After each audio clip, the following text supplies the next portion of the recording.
আসসালামু আলাইকুম। আজকের ভিডিওতে আমরা আম গাছে জোড়া কলম করার পদ্ধতি নিয়ে আলোচনা করব।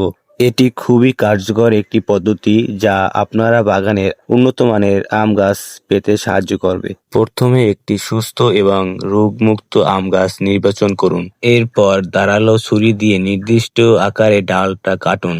দুই সাইড দিয়ে সুন্দর মতো কেটে নিন। আপনারা ভিডিওতে দেখলেন আমি দুই সাইড থেকে আম গাছের ডালটি কেটে নিলাম। আপনারাও আম গাছের ডালটি সুন্দর মতো দুই সাইড থেকে কেটে নেবেন। আপনারাও আম গাছের চারোদিক থেকে পাতাগুলো ছিঁড়ে নেবেন। দেখুন আমার মতো এগুলো সব পাতাগুলো ছিঁড়ে নেবেন। চারোদিক থেকে পাতা ছেঁড়া হয়ে গেলে আপনারা মাঝ বরাবরে আম চারাটা কেটে ফেলুন।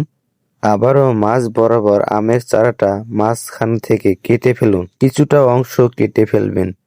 আপনারা আবারও সুন্দর মতো ডালটা দুই মাঝখানে সুন্দর মতো লাগিয়ে দিবেন। লাগিয়ে দেওয়ার পর একটা সাদা পলি নেবেন। পলি নেওয়ার পর চারোদিক থেকে পলিটি পেঁচিয়ে দেবেন যেন বাতাস না ঢুকতে পারে। যদি আপনাদের পলির ভিতরে বাতাস ঢুকে পড়ে তাহলে ওই কলমটি নষ্ট হয়ে যাবে, আর হবে না। এই জন্য আপনারা করবেন কি, চারোদিক থেকে ভালো মতো পলি পেঁচিয়ে নেবেন যাতে যদি বাতাস না ঢুকতে পারে।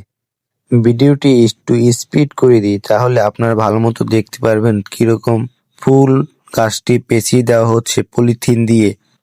জোড়া কলমটা পলিথিন দিয়ে পেঁচিয়ে দেওয়া হয়ে গেলে আপনারা 35 থেকে 40 দিন পর খুলে দেখার পর দেখতে পারবেন যে এটা জোড়া লেগে গেছে সুন্দর মতো।